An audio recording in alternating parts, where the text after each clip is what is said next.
مرنا ہے اصل زندگی،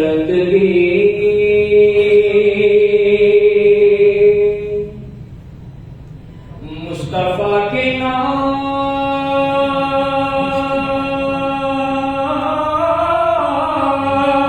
پر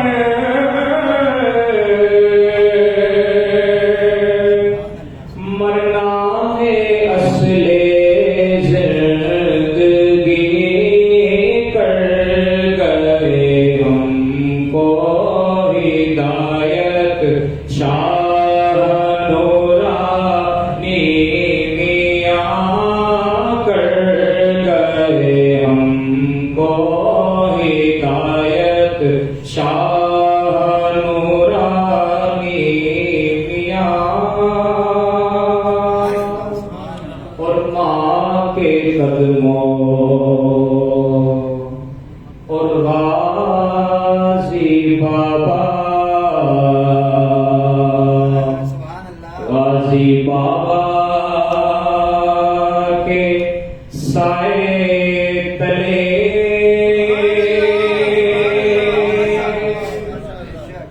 ماں کے قدموں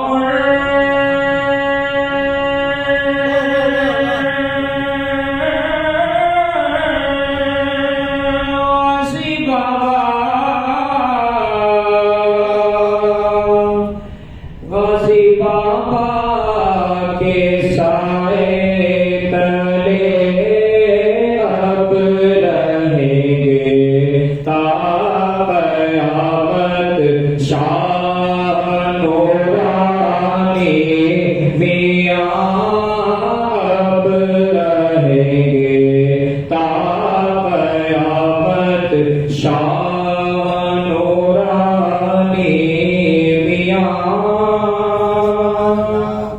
ان میں خلیل قادری کیا شان لکھوں آپ کی، میرے قائد میرے حضرت شاہ نورانی میاں، غازی ختم نبوت شاہ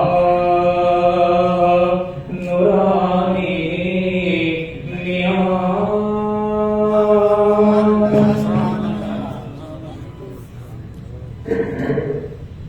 ابھی آپ کے سامنے رفیع صاحب نورانی قائد اہل سنت حضرت علامہ شاہ نورانی کی شان میں مخصوص انداز میں منعقد کردہ مشترک کی سعادت کر رہے تھے۔ سامعین کرام اور عالم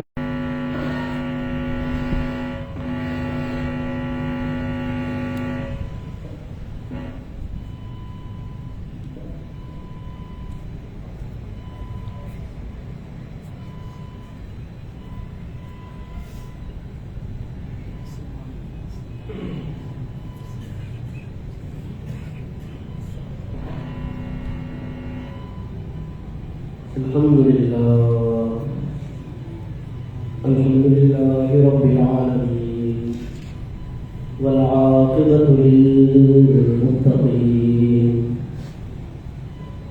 والصلاة والسلام على سيد المرسلين وعلى آله وصحبه أجمعين،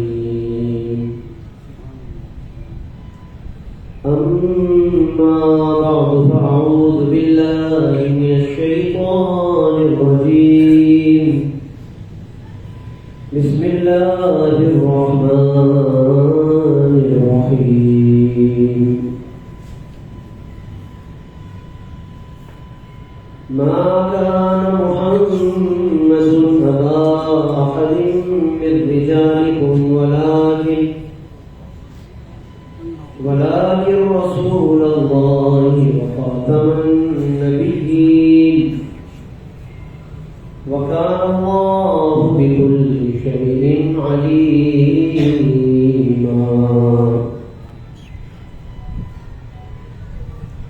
وقال النبي صلى الله تعالى عليه وسلم أنا خاتم النبيين ولا نبي بعده أو كما ورد في الحديث عن النبي صلى الله تعالى عليه وسلم. بارك الله لنا ولكم في القرآن العظيم ونفعنا وإياكم بالآيات والذكر الحكيم. إن الله وملائكته يصلون على النبي يا أيها الذين آمنوا صلوا عليه وسلموا تسليما.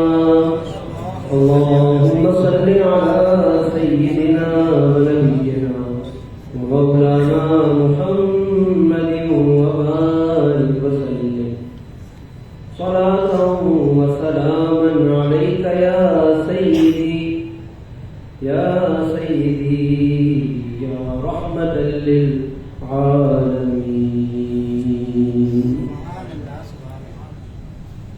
وعلى آلك وصحابك يا خاتم النبيين والمرسلين.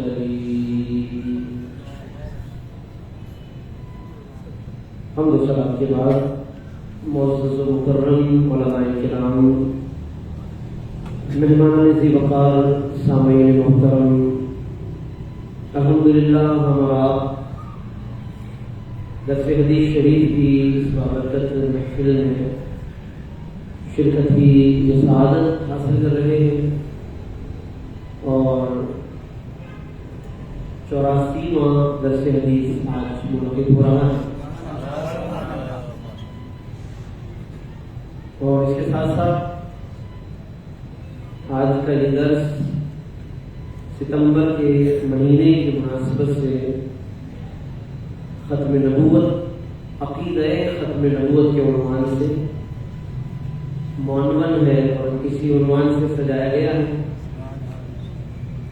کیونکہ ہم سب بخوبی واقف ہیں، جانتے ہیں کہ ہمارے وطن عزیز ملک پاکستان کی تاریخ میں 7 ستمبر کی تاریخ بہت اہم ہے، کیونکہ یہی وہ تاریخ ہے کہ جب 1974 میں الحمدللہ تمام امت مسلمہ کی اور دین اسلام کی نمائندگی کرتے ہوئے علماء کرام نے جو محنت اور جد و جہد شروع کی تھی برسوں پہلے، اس محنت کو اور اس کوشش کو یوں سمجھ لیجیے کہ جو ایک عظیم کامیابی کا ایک کنارہ ملا اور اللہ نے عظیم فتح عطا فرمائی تمام مسلمانوں کو، ان لوگوں پر کہ جو نبی کریم صلی اللہ علیہ وسلم کے مقابلے میں مرزا قادیانی کو اپنا نبی، کسی بھی درجے میں اپنا نبی مانتے ہیں، ان لوگوں پر اللہ نے مسلمانوں کو اور اسلام کے دلائل کو غلبہ اور فتح عطا فرمائی، اور پھر آخر 7 ستمبر کو پاکستان کی تاریخ میں قادیانیوں کے خلاف فیصلہ جاری ہوا۔ تو یوں یہ تاریخ ہر سال خاص طور پر ستمبر میں اور ویسے بھی لوگوں مختلف مواقع پر منائی جاتی ہے، اور پھر خاص طور پر اس تمام کوشش کا جو صحرا ہے وہ حضرت قائد اہل سنت، فخر ملت اسلامیہ، امام انقلاب علامہ شاہ احمد نورانی صدیقی رحمۃ اللہ تعالی علیہ کے سر مبارک پر ہے کہ آپ نے اس کے لیے بہت عظیم کوشش بھی فرمائی، قربانیاں بھی دیں، جد و جہد بھی فرمائی، اور بالآخر یہ تاریخ کا یہ بات حصہ بن گئی، اور ہمیشہ کے لیے وہ تاریخ رقم ہو گئی کہ جس میں ہمارے ایمان کی حفاظت کی یادیں جس سے وابستہ ہیں۔ حضرت قائد سنت امام انقلاب علامہ شاہ احمد نورانی صدیقی رحمۃ اللہ تعالی علیہ نے اس عقیدے کے تحفظ کے لیے جو کوششیں فرمائی اور اس کے لیے اللہ نے جس طرح آپ کے خلوص کے مطابق آپ کو اس میں کامیابی عطا فرمائی، آج خاص طور پر ہماری اس گفتگو میں ان کوششوں کا تمام باتوں کا تو یقیناً ذکر کرنا مشکل ہے، لیکن کچھ نہ کچھ اس میں سے چند ایسی باتیں کہ جو ہمارے لیے جس کو یاد رکھنا ضروری ہے، یا جن باتوں کو سن کر ہم بھی اپنا ایمان تازہ کر سکتے ہیں۔ آج کے اس دور میں ہمارے ایمان کو اور عقیدہ ختم نبوت کے شعور کو وہ باتیں بیدار کرتی ہیں، تو وہ باتیں انشاءاللہ آج درس کا خاص طور پر حصہ ہے۔ لیکن اس طرف جانے سے پہلے ہمیں ختم نبوت کے حوالے سے جو بنیادی چیزیں معلوم ہونی چاہیے۔ ایک تو یہ کہ ختم نبوت کا مفہوم کیا ہے، ختم نبوت کی اہمیت کیا ہے، ختم نبوت پر ہمارا دین ہماری کیا رہنمائی کرتا ہے، آخر کیوں اس کو اتنی اہمیت دی گئی ہے، یہ باتیں ہمیں بنیادی طور پر ہمیں بھی اور ہمارے نوجوانوں کو معلوم ہونی چاہیے، کیونکہ اسلام کے بنیادی عقائد میں سے جس طرح سے توحید ہمارے دین کا بنیادی عقیدہ ہے، اللہ کا ایک ہونا بنیادی بات ہے کہ اگر کوئی ذرہ برابر بھی شک کرے اللہ کے ایک ہونے تو وہ شخص مسلمان نہیں ہے۔ تو مسلمانوں کے نزدیک اور علماء امت کے نزدیک ختم نبوت کا عقیدہ بھی بالکل اسی طرح ہے کہ اس کے اندر بھی اگر کسی نے ذرا برابر بھی شک کیا کہ پتہ نہیں یہ بات معاذ اللہ صحیح ہے یا نہیں ہے، یا اس کی کوئی یہ تشریح ہے یا یہ تشریح ہے، جو اس طرح کی باتیں کر کے مقصد اس کا اس عقیدے سے انحراف ہے، دور بھاگنا ہے یا قوم کو گمراہ کرنا ہے، تو وہ شخص بھی دائرہ اسلام سے خارج ہے، کیونکہ اس نے امت کے ایک اجماعی عقیدے کا انکار کیا ہے، ایک ایسے عقیدے کا انکار کیا کہ جس پر قرآن مجید بھی واضح ہے، احادیث بھی واضح ہے، اور جس پر سوائے چند کذابوں کے امت کے اندر کبھی بھی اختلاف نہیں ہوگا۔ یعنی جس نے بھی اختلاف کیا ہے وہ تو بنیادی طور پہ وہ جھوٹے لوگ ہیں کہ انہوں نے اپنی نبوتوں کے دعوے کیے، یا پھر جو کہ حمایتی ہیں تو انہوں نے قوم کو گمراہ کیا، ورنہ پوری امت اس بات پر متفق رہی ہے کہ یہ ایسی صفت ہے حضور علیہ السلام کی ختم نبوت کی جس میں کسی کا کوئی حصہ نہیں، یہ اللہ نے آپ صلی اللہ علیہ وسلم ہی کو یہ شان، یہ مقام، یہ رتبہ اور یہ عظمت عطا فرمائی۔ قرآن مجید بہت واضح ہے، جن جن باتوں کو قرآن مجید نے صریح انداز میں بیان کیا ان میں سے یہ عقیدہ بھی کہ قرآن نے اس کو کوئی پوشیدہ لفظوں میں بیان نہیں کیا، یعنی بعض باتیں قرآن میں وہ ہوتی ہے جن میں کنایہ کے الفاظ استعمال کیے جاتے ہیں، تو اس کے لیے کوئی رب نے پروردگار نے کنایہ کے الفاظ استعمال نہیں کی۔ کنایہ کا مطلب ہوتا ہے کہ ایسے الفاظ کہ جس کے اندر پوشیدگی ہو، جس کا معنی سمجھ میں نہ آ ہو، تو ایسے بھی ہیں قرآن کے الفاظ جو کنایہ کہلاتے ہیں، پوشیدہ الفاظ ہوتے ہیں، ان کی بھی تشریح میں اختلاف بھی ہو جاتا ہے کیونکہ ظاہر پوشیدہ ہے، لیکن ختم نبوت کے عقیدے کے لیے اللہ نے کوئی کنایہ کا لفظ استعمال نہیں کیا کہ جس کے اندر لوگوں کو تعبیریں کرنی پڑے اور اس کی تشریح میں کوئی پریشانی اٹھانی پڑے، ایسا نہیں، وہ واضح اور صریح لفظوں میں۔ بلکہ ابھی میں ایک جگہ تقریر کر رہا تھا جامع شروع میں، تو وہاں پر میں نے ایک جملہ بطور نقطہ عرض کیا اور وہ پہلی دفعہ میں نے عرض کیا وہاں پر، تو یہاں پر بھی اس کا اعادہ کر لیتا ہوں۔ ایک بس بات آئی ذہن میں وہاں بات کرتے کرتے، وہ جو مشہور آیت ہے جو ابھی بھی پڑھی آپ کے سامنے، ما کان محمد ابا احد من رجالکم ولکن رسول اللہ وخاتم النبیین۔ پچھلے سال یہاں اسی درس میں جو نقطہ بیان کیا تھا وہ ایک اور بات تھی، وہ اسی دوران ذہن میں بات آئی تھی، وہ بھی میں دوبارہ بتا دیتا ہوں، پھر وہ جو بات آج آئی ہے ذہن میں وہ بتاتا ہوں اسی آیت کی تشریح میں۔ یعنی کہ اللہ رب العالمین اپنے حبیب سے اتنی محبت کرتا ہے اور اپنے حبیب کی یہ اہمیت اور یہ عقیدہ ہے ختم نبوت پروردگار کے نزدیک اتنا اہم ہے کہ وہ اپنے فضل و کرم سے اس آیت کی تشریح میں اپنے حبیب کی شان و عظمت کے تعلق سے کوئی نہ کوئی باتیں اپنے بندوں کو عطا فرما دیتا ہے۔ تو گزشتہ سال اسی محفل میں جب یہ لفظ آیا خاتم النبیین تو میں نے بات عرض کی تھی، وہ یہ تھی کہ خاتم جو ہے، جب ہم حضور کو خاتم النبیین کہتے ہیں تو خاتم عربی میں اصل میں مہر اور اسٹیمپ کو کہتے ہیں، اور مہر کب لگتی ہے؟ جب لیٹر پورا کر دیتے ہیں۔ حضور کو ہمارے پیارے آقا کو رب نے جو لقب دیا وہ لقب ہی ایسا دیا کہ اب اس میں مزید کوئی تعبیر کرنے یا سوچنے یا ادھر ادھر ہونے کی ضرورت نہیں ہے کہ خاتم کا معنی اسٹیمپ ہے، مہر ہے، اور سب جانتے ہیں کہ وہ کب لگتی ہے اور کب لگائی جاتی ہے، اور یہ بھی جانتے ہیں کہ جب لگ جائے تو پھر اوپر جو لکھا ہے اس میں اضافہ یا ترتیب کچھ بھی نہیں ہو سکتا۔ معلوم ہوا کہ رب نے جتنے رسول بھیجنے تھے وہ بھیجتا رہا، جس کو آخری بنانا تھا انہیں رب نے خاتم کہہ کر بھیجا کہ آپ کے ذریعے اسٹیمپ لگ گئی ہے، اب نہ کوئی داخل ہو سکے گا اور نہ ان میں سے کوئی اب نکل سکتا۔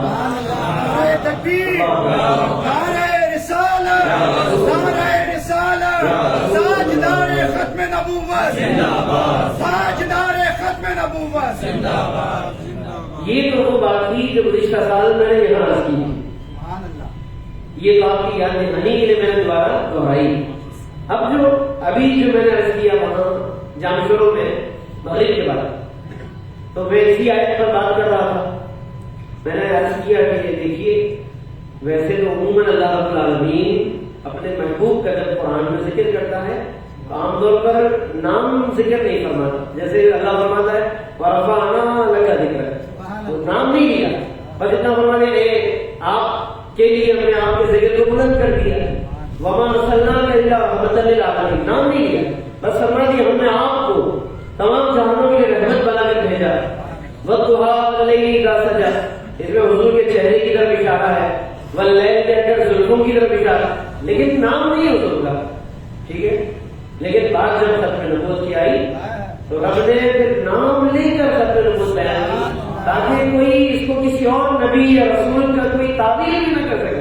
نام لیا فرمایا ما کان محمد ابا احد من رجالکم ولکن رسول اللہ وخاتم النبیین، یہ جو محمد صلی اللہ علیہ وسلم کے نام سے موسوم پیغمبر ہے یہی ہے وہ جو آخری نبی بنتا ہے، یعنی کسی قسم کی کوئی تعبیر کی کہیں سے ذرا برابر نہیں ہو جائے گی۔ یہ ایک شان ہے بس پیارے آقا صلی اللہ علیہ وسلم کی کہ رب نے اپنے محبوب کی عظمت کو نام کے بغیر نہیں بیان کیا بلکہ نام لے کر اللہ نے اپنے نبی کی ختم نبوت بیان فرمائی۔ تو ایک تو یہ بات اہم ہے ہم سب کے لیے اس آیت مبارکہ میں، اور مزید دلائل تو ہے کہ بہت ہے قرآن مجید میں اور دیگر مواقع پر بھی دلائل مختلف ہیں۔ مثال کے طور پر قرآن مجید ہی میں اگر آپ شروع میں دیکھیں الف لام میم جو پڑھتے ہیں اس میں فرمایا کہ متقین وہ ہیں الذین یؤمنون بالغیب، جو بالغیب یعنی دل دیکھ کے ایمان لاتے ہیں، ویقیمون الصلاۃ، اور نماز کو قائم کرتے ہیں، یقیمون ومما رزقناہم ينفقون، اور جو کچھ ہم نے عطا کیا رزق اس میں سے وہ خرچ کرتے ہیں۔ مزید پھر آگے فرمایا والذین یؤمنون بما انزل الیک وما انزل من قبلک، اور وہ لوگ متقی وہ ہیں کہ جو ایمان لاتے ہیں کس پر ایمان لاتے ہیں؟ بما انزل الیک، اس کتاب یا اس حکم پر کہ جو حکم اے محبوب آپ پر نازل کیا گیا، وما انزل من قبلک، اور جو آپ سے پہلے نازل کیا گیا۔ بس آگے نہیں کچھ اور، یعنی اس سے ملتی جلتی کوئی اور بات نہیں فرمائی۔ اگر کوئی اور نبی بھی بعد میں آنے والا ہوتا اس پر بھی کچھ نازل ہونا ہوتا تو اللہ یہ فرماتا کہ وما انزل من قبلک ومن بعدک، کہ جو آپ سے پہلے اترا متقی وہ ہیں جو اس پر بھی ایمان لاتے ہیں، اور اے نبی آپ کے بعد بھی جو آنے والے نبی ہیں ان پر بھی جو نازل ہوگا اس پر بھی جو ایمان لاتے ہیں متقی ہیں۔ رب نے من قبلک کہہ کر بتا دیا کہ آپ سے پہلے جو کچھ اترا اور آپ صلی اللہ علیہ وسلم پر جو اترا اللہ نے بس وہی نازل کیا، اسی پر جو ایمان لائے وہ متقین ہے۔ بعد میں اگر کچھ آنا ہوتا اللہ رب العالمین اس کا ذکر فرماتا، اس کی طرف اشارہ فرماتا، لیکن کوئی ایسی بات ارشاد نہیں فرمائی۔ تو یہ بھی ایک بہترین دلیل اور اشارہ ہے اس بات پر کہ اللہ نے اپنے محبوب صلی اللہ علیہ وسلم پر وحی کے سلسلے کو مکمل فرما دیا. اب اس پر ایمان لانا ہے جو حضور سے پہلے من قبل پر من بعد نہیں ہے، کچھ بھی بعد از خدا بعد از مصطفیٰ یعنی حضور کے بعد کچھ نازل ہوگا ایسی کوئی بات اللہ نے بیان نہیں فرمائی، کیونکہ ہے ہی کچھ نہیں. تو یہ بھی ہمیں اس بات کو بھی سمجھنا چاہیے کہ دیکھیے قرآن یعنی کس کس طرح سے آپ صلی اللہ علیہ وسلم کی ختم نبوت کو بیان فرما رہا ہے. اور بلکہ قرآن کی ایک شان یہ بھی ہے، ایک اور مقام پر غالباً 7واں پارہ ہے، اللہ فرماتا ہے کہ قرآن ہم نے اس لیے نازل فرمایا کہ بلکہ حضور علیہ السلام سے کہلوائی گئی یہ بات کہ آپ یہ فرما دیجیے لِأُنذِرَكُمْ بِهِ وَمَنْ بَلَغَ، تاکہ میں اس کلام مجید کے ذریعے اللہ کا خوف دلاؤں. تمہیں صحابہ سے فرمایا، سب لوگوں سے فرما دیا جو سامنے تھے، لِأُنذِرَكُمْ بِهِ، تاکہ میں تم سب کو اس کے ذریعے اللہ کا خوف دلاؤں. وَمَنْ بَلَغَ، اور جہاں تک یہ کلام پہنچے ان سب کو بھی اللہ کا خوف دلاؤں. معلوم ہے حضور ہی کی اپنا تو چلے. وَمَنْ بَلَغَ، جہاں تک یہ پیغام پہنچے وہ سب حضور ہی کے دائرے میں ہیں، حضور ہی کی نبوت کے تحت ہیں.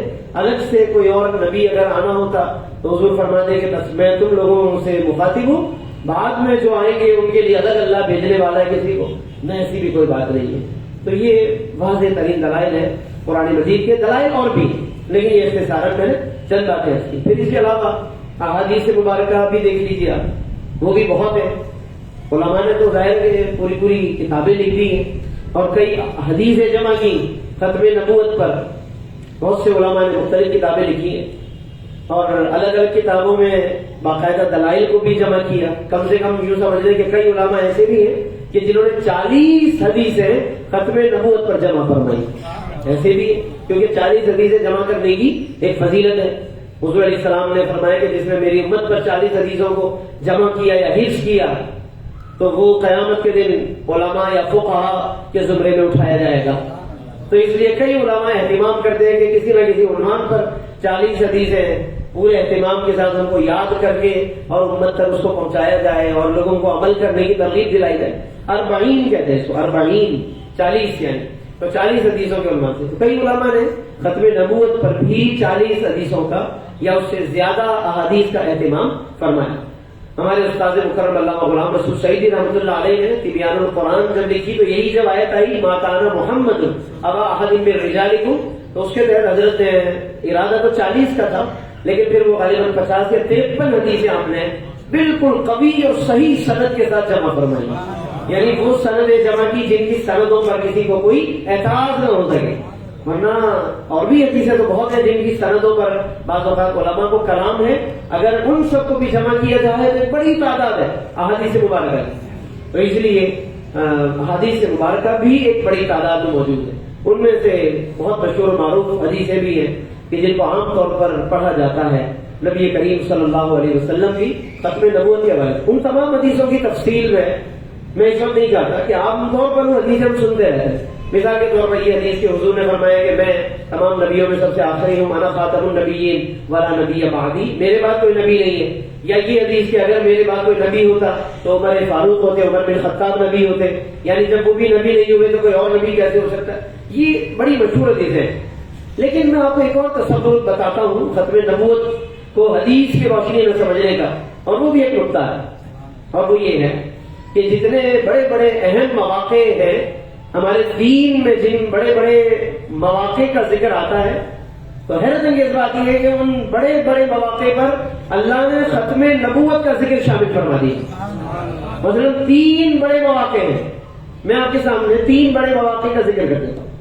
ایک تو بڑا موقع وہ آیا کہ جس کو ہم عالم ارواح کہتے ہیں، جس میں اللہ نے تمام نبیوں کی روحوں کو جمع کر کے پھر ان کے سامنے نبی مکرم کا ذکر فرمایا. ٹھیک ہے، ایک تو وہ موقع ہے. دوسرا ایک بڑا موقع ہے معراج مصطفیٰ کا، جس میں امامت فرما رہے ہیں نبی کریم صلی اللہ علیہ وسلم اور مقتدی ہے سارے کے سارے پیغمبر علیہ السلام.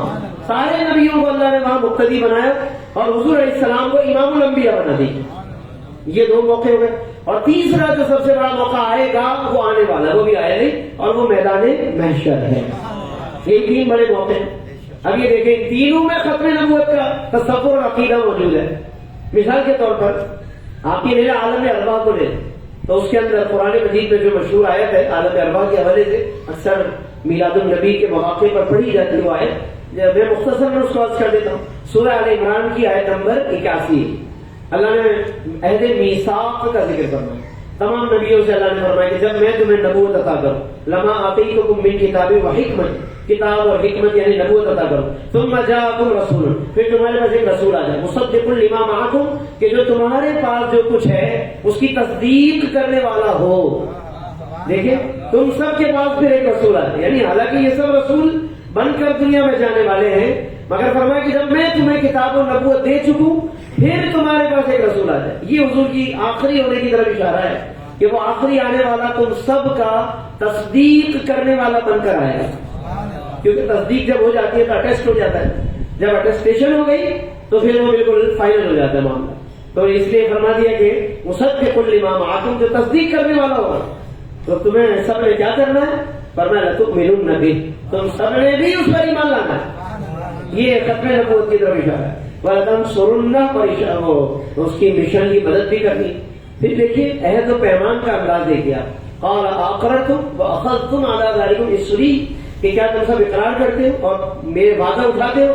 قالوا, وہ کہتے ہیں اقررنا, ہاں اقرار کرتے ہیں. حالانکہ کسی اور معاہدے میں ایسا ہمیں نہیں ملتا قرآن و سنت میں کہ اللہ نے اس طرح نبیوں سے تاکید لی ہو.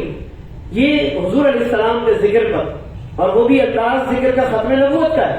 اللہ فرماتا ہے اقرار کرتے ہو سب, وہ کہتے ہیں ہاں ہم اقرار کرتے ہیں کہ ہمارے پاس وہ جو آخر میں یعنی آنے والا ہے ہم اس کے اوپر ہی مان لیں. پھر اس کے بعد فرمایا, اللہ فرماتا ہے فشہدوا, گواہ ہو جاؤ, تم سب گواہ رہنا, ٹھیک ہے. وَأَنَا مَعَكُمْ مِنَ الشَّاهِدِينَ, اور میں بھی گواہوں میں شامل ہوں. یعنی اللہ کو اپنے حبیب کا ذکر اور اپنے حبیب کی عظمت اتنی پسند ہے کہ رب ہونے کے باوجود گواہوں میں شامل ہونا پسند فرماتا ہے. یعنی وہ نبی کا شاہد بننا پسند فرماتا ہے. نبی کا شاہد بنے, نبی کا گواہ بننا, وہ اپنے محبوب کا گواہ بننا پسند فرماتا ہے. یہ اس کی شان ہے, یہ اس کی بے نیازی ہے, یا اس کی اپنے حبیب سے محبت ہے, جو بھی کہیے. یہ ہے ایک اشارہ واضح طور پر ختم نبوت کا کہ جب میں تم سب کو نبوت دے چکوں پھر ایک رسول آ جائے. اور یہ تو عالم عربہ میں دیکھیے ختم نبوت کا اشارہ ہوا. پھر معراج میں دیکھیے, معراج میں جب نماز ہو گئی پھر مختلف نبیوں نے اپنا اپنا تعارف کرایا اور حضور کی بھی تعریف کی. وہاں پھر حضور نے بھی کچھ خطبے کے طور پہ کلمات ارشاد فرمائے. تو ظاہر ہے کہ وہ خطبہ تو ایک تفصیل کے ساتھ کتابوں میں موجود ہے جو حضور نے وہاں پہ کلمات حمد و ثنا اللہ کی بارگاہ میں اور نبیوں کے سامنے پیش کیے. اس کی اپنی ایک تفصیل ہے کتابوں میں. لیکن ابھی جو صرف موضوع کے حوالے سے جو جملہ میں صرف وہ جملہ عرض کر رہا ہوں کہ حضور علیہ السلام نے اس معراج کی رات مسجد اقصیٰ میں بیت المقدس میں نبیوں کے سامنے یہ جملہ کہا تھا کہ وَجَعَلَنِي فَاتِحًا وَخَاتِمًا, اللہ نے مجھے فاتح نبوت بھی بنایا ہے اور اللہ نے مجھے خاتم نبوت بھی بنا دیا ہے. یعنی یہاں سے ایک اور بات آ گئی, ختم نبوت ہی نہیں بلکہ فتح نبوت بھی رب نے مجھے عطا فرمائی. نبوت کا صرف اختتام نہیں, آغاز بھی رب نے مجھ سے ہی فرمایا. نگاہ عشق و مستی میں, علامہ اقبال کہتے نگاہ عشق و مستی میں وہی اول وہی آخر. کہہ رہے عشق و مستی کی نظر سے دیکھو گے آقا ہی اول نظر آئیں گے, آقا ہی آخر میں نظر آئیں گے. یہ وہی بات ہو گئی. وَجَعَلَنِي فَاتِحًا وَخَاتِمًا, اللہ نے مجھے ہی فاتح نبوت کا دروازہ کھولنے والا اور خاتم بنایا. یعنی باتیں مراد ہے, اس سے باطنی طور پر حضور ہی فتح نبوت کا ذریعہ ہے, ورنہ ظاہری طور پر اللہ نے پہلے حضرت آدم علیہ السلام کو بھیجا. یہ میں نے اس لیے وضاحت کر دی کہ کوئی کسی کے ذہن میں سوال آ سکتا ہے کہ ہم تو یہ سمجھتے ہیں کہ پہلے نبی حضرت آدم ہے, یہی کہا جاتا ہے پہلے حضرت آدم آخری حضور ہے. تو یہ بات یاد رکھیے گا کہ ظاہر میں بھیجے جانے کے اعتبار سے حضرت آدم علیہ السلام کو اللہ نے پہلے بھیجا, لیکن نبوت عطا کیے جانے کے اعتبار سے جنہیں رب نے جب نبوت عطا کی تو پہل جس سے اللہ نے فرمائی ہے وہ محمد مصطفیٰ کی ذات. اعلیٰ حضرت فرماتے ہیں صلاۃ السلام میں, یہ مشہور شعر ہے اور پڑھنا چاہیے تاکہ بچوں کو یاد ہو جائے. اعلیٰ حضرت فرماتے ہیں فتح باب نبوت پہ لاکھوں درود, ختم دور رسالت پہ لاکھوں سلام. یہ پڑھا کریں اس کو صلاۃ السلام میں, اس کو شامل کر لیں اور اکثر پڑھا کریں تاکہ یاد ہو جائے, تمام لوگوں کو یاد ہو جائے. فتح باب نبوت پہ لاکھوں درود, یعنی جن کے ذریعے اللہ نے نبوت کو آغاز کیا، پہلے جس کو نبوت دی ان پر لاکھوں درود، ختم دور رسالت پہ لاکھوں سلام، اور جن کے ذریعے اللہ نے دور رسالت کو مکمل کر دیا ان پر لاکھوں سلام۔ فیوم جعلنی فاتحا و خاتما کہہ کر آقائے دو عالم صلی اللہ علیہ وسلم نے معراج کے اتنے بڑے موقع پر بھی اپنی ختم نبوت کو بیان فرما دیا۔ تو عالم ارواح میں بھی ختم نبوت کا بیان ہے، معراج میں بھی ختم نبوت کا بیان، اور اب وہ تیسرا بڑا موقع ہے میدان محشر ہے، قیامت کا، اس میں بھی ایسا ہی حدیثیں موجود ہیں۔ اس میں ایک روایت کے اندر الفاظ ہیں کہ جب لوگ شفاعت کے لیے بارگاہ رسالت میں حاضر ہوں گے تو وہاں پر ایک جملہ ہے کہ وہ لوگ یہ عرض کریں گے کہ یا رسول اللہ ہماری شفاعت فرمائیے، کیونکہ آپ اللہ کے رسول ہیں اور تمام نبیوں میں سب سے آخری نبی ہیں۔ معلوم ہوا کہ حضور کی شفاعت کے وقت بھی ختم نبوت کا اقرار کرنا ہوگا، جو ختم نبوت کا اقرار کرے گا اسی کو آقا شفاعت عطا فرمائیں گے۔ اب یہ مرزائی کس منہ سے جائیں گے شفاعت مانگنے کے لیے، کیونکہ یہ تو مسئلہ ان کا یہ ہے کہ ختم نبوت سے تو منہ پھیلا ہوا ہے، حضور علیہ السلام کو آخری نبی تو ماننا نہیں ہے انہوں نے، تو اب بات شفاعت پر آ کر رک جائے گی اور اٹک جائے گی۔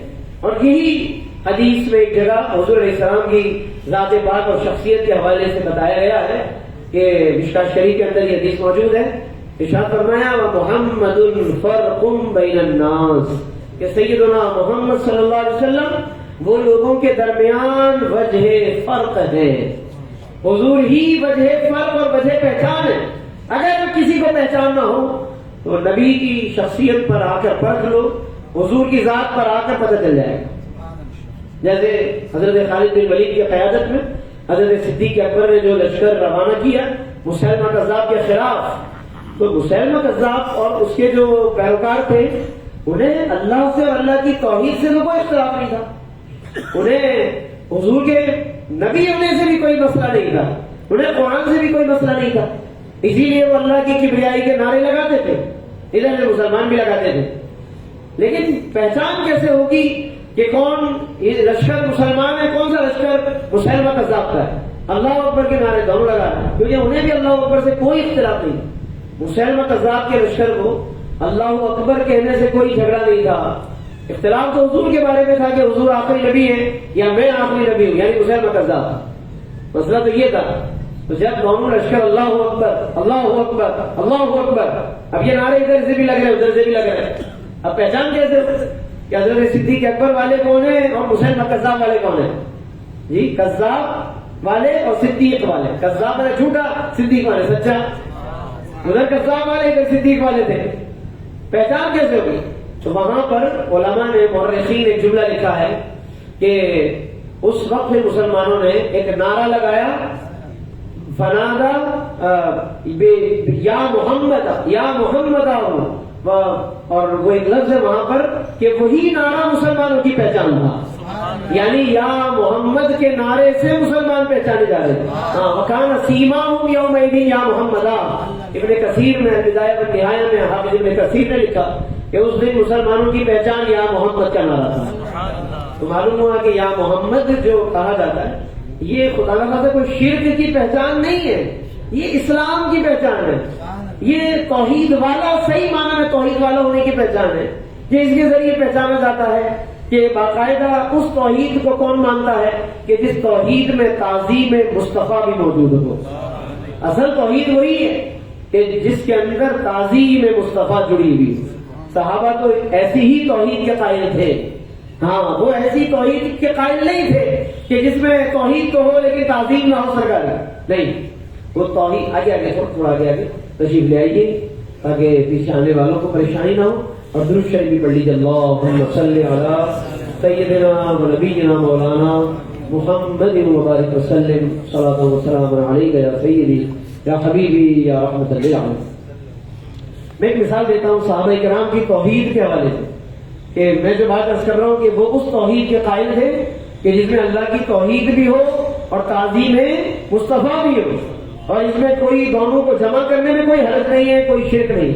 چنانچہ صحابہ کرام رضی اللہ عنہم اجمعین کے بارے میں آتا ہے، وہ آخری بلکہ منظر ذہن میں لائیے کہ جب نبی کریم صلی اللہ علیہ وسلم اپنی مبارک زندگی کے ان آخری دنوں میں طبعی طور پر علیل تھے، تکلیف میں تھے آپ، اور کچھ ہی دنوں کے بعد پھر حضور دنیا سے پردہ فرما گئے.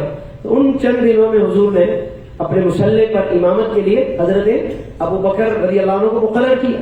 سیدنا صدیق اکبر امامت کے مصلح پہ کھڑے، اور جو وہاں کا نقشہ ہے وہ ذہن میں رکھیے.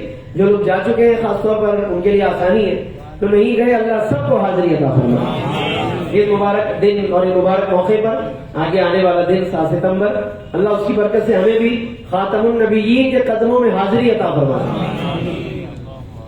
حضرت صدیق اکبر مصلح پر کھڑے ہیں، اور جو ریاض الجنہ کا منظر ہے وہ ذرا ذہن میں لائیے.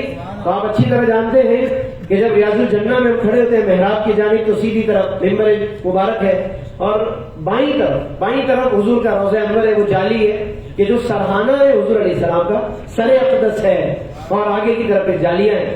تو یہ وہ نقشہ ہے.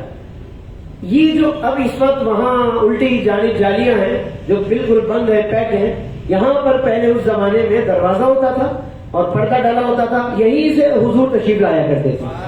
مسجد کے اندر یہیں سے آنا جانا تھا سرکار دو عالم صلی اللہ علیہ وسلم.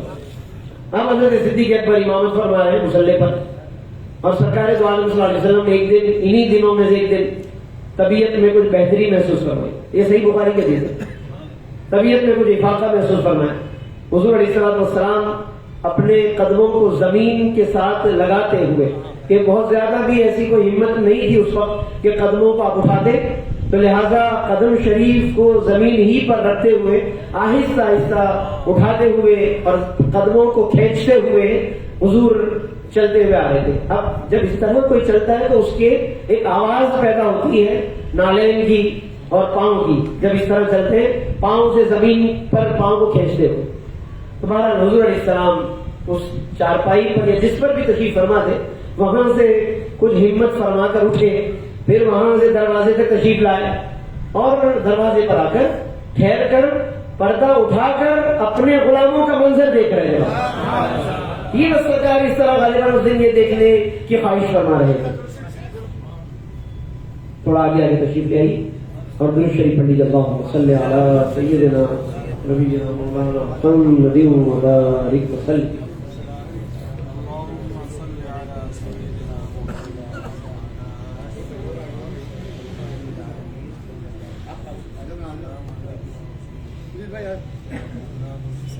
وعلیکم السلام ورحمۃ اللہ وبرکاتہ. ماشاء اللہ ماشاء اللہ ماشاء اللہ.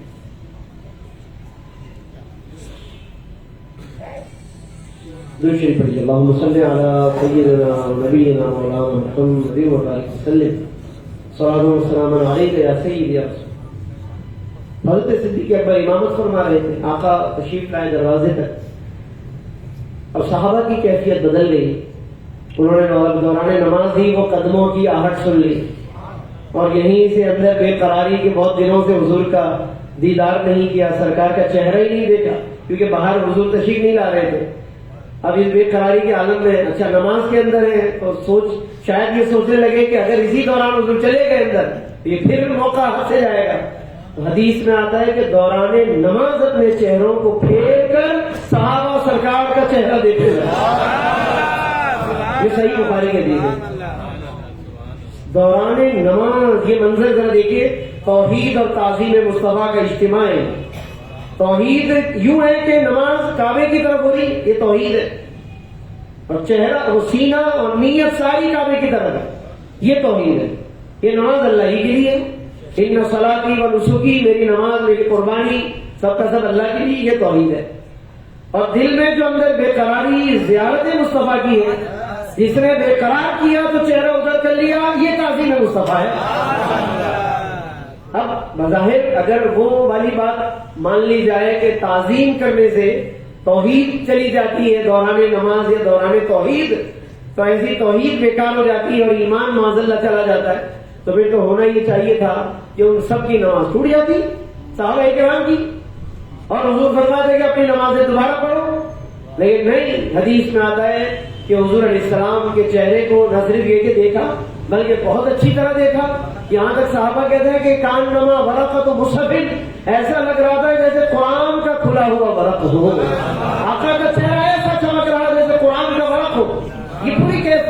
ساتھ دیکھا اس کا آنکھیں بھر کے دیکھا سرکار کے چہرے پر. حضور نے کوئی ایسی بات نہیں فرمائی کہ یہ کیا کر دیا, میں نے تو تمہیں ایسی نماز نہیں سکھائی کہ دوران نماز میں مجھے میری زیارت کرو, میری تو پوری زندگی کی تبلیغ کے خلاف ہو گیا.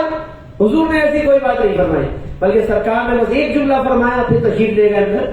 حضور نے فرمایا اتموا صلاتکم, اپنی نمازیں مکمل کر لو. اعیدو نہیں کہ اعادہ کرو, چاہتے میں یہ نہیں فرما سکتے تھے نا, اعیدو صلاتکم, اپنی نمازوں کا اعادہ کرو, دوبارہ پڑھو, یہ نماز فاسد ہو گئی, یہ نماز باطل ہو گئی, ضائع ہو گئی. نہیں فرمایا اتموا, نمازیں پوری کرو. اور سرکار شاید اس دن بس یہ چہرہ ہی دکھانے کے تشریف لائے تھے. تو یہ تو حضور کی زمانہ مبارک کا آخری عرصے کا واقعہ ہے کہ اگر چلے شروع نبوت کا واقعہ ہوتا تو کوئی کہتا کہ منسوخ ہو گیا, جی بعد کے دلائل نے کچھ شروع کا تھا تو منسوخ ہو گیا. تو اس کو تو منسوخ ہونے کا بھی وقت نہیں ملا کہ اس کے بعد تو کچھ ہی عرصے بعد حضور دنیا سے پردہ فرما گئے. تو یہ ذرا غور کیجئے کہ صحابہ کرام رضی اللہ عنہم اجمعین آقائے دو عالم کے ساتھ کتنی عقیدت رکھتے تھے, کیسی ان کے دلوں میں وہ عظمت تھی اور کیسی وہ محبت تھی. تو اس لیے سرکار دو عالم صلی اللہ علیہ وسلم کی ختم نبوت کے ساتھ بھی انہوں نے ایسی ہی وابستگی رکھی کہ وہ مسلمہ کذاب کے خلاف انہوں نے یا محمد کے نعرے کو لگایا جو ان کی پہچان قرار پائی. اور ختم نبوت ہی کے لیے وہ اتنے گویا کہ یوں سمجھ لیں کہ حساس بھی تھے, عاشق بھی تھے, اور اس کے لیے سب کچھ قربان کرنے کے لیے تیار رہتے تھے کہ تمام غزوات میں جتنے صحابہ شہید ہوئے حضور کی پوری زندگی میں, بدر میں, احد میں, حنین میں, طائف میں اور دیگر مواقع پر جتنے صحابہ شہید ہوئے ٹوٹل وہ ہیں تقریباً 259 یا 260 ہوں گے, 260 ٹوٹل افراد شہید ہوئے. اور تنہا اس جنگ میں جو صدیق اکبر نے جو لشکر بھیجا مسلمہ کذاب کے خلاف, اس میں 1200 صحابہ شہید ہوئے. یہ ختم نبوت پر ہم مٹنے والے ہیں. ختم نبوت پر اتنی بڑی تعداد نے اپنی جانیں قربان کر دی ایک ہی جنگ کے اندر, حالانکہ یہ تمام جنگوں کے ملا کر 259 تھے. تو اس سے اندازہ کریں گے کیا اللہ نے ان کو جذبہ عطا فرمایا اور کیا انہیں جناب علی مقام اور کس قدر ان کے دل کے اندر وہ ولولہ عطا فرمایا. وہاں ایسی بہت سی مثالیں ہیں آقا دو عالم صلی اللہ علیہ وسلم کے ساتھ وابستگی کی کہ صحابہ کرام کس طریقے سے آپ صلی اللہ علیہ وسلم سے اس حوالے سے محبت رکھتے تھے. ہمارے پھر ائمہ نے, علماء نے اسی تصور کو آگے لیا, آگے بڑھایا اور اپنے جملوں میں, اپنی کتابوں میں, اپنے فتووں میں اس عنوان سے انہوں نے پوری یوں سمجھ لیں کہ قوت کے ساتھ دلائل دیے اور اس کے منکرین پر سختی فرمائی. بعض لوگ کہتے ہیں بھائی سختی کیوں کرتے ہیں, یہ بھی ایک مسئلہ ہے. اگر اس موضوع پر بات کرتے ہوئے منکرین پر, ختم نبوت کے خلاف بولنے والوں پر سختی کی جائے, یا تو سختی کیوں کرتے, سختی کا تو اسلام میں تصور ہی نہیں ہے. اب میں آپ کو بتاتا ہوں کہ سختی کا اسلام میں تصور ہے یا نہیں. اللہ قرآن مجید میں فرماتا ہے صحابہ کرام کی شان بیان کرتے ہوئے کہ یہ صحابہ جو نبی کے ساتھ ساتھ ہیں یہ ان کی شان کیا ہے. فرمایا والذین معہ, اور یہ صحابہ جو نبی کے ساتھ ہیں ان کی پہلی صفت یہ ہے کہ اشداء علی الکفار, یہ کافروں پر بڑے شدید ہے.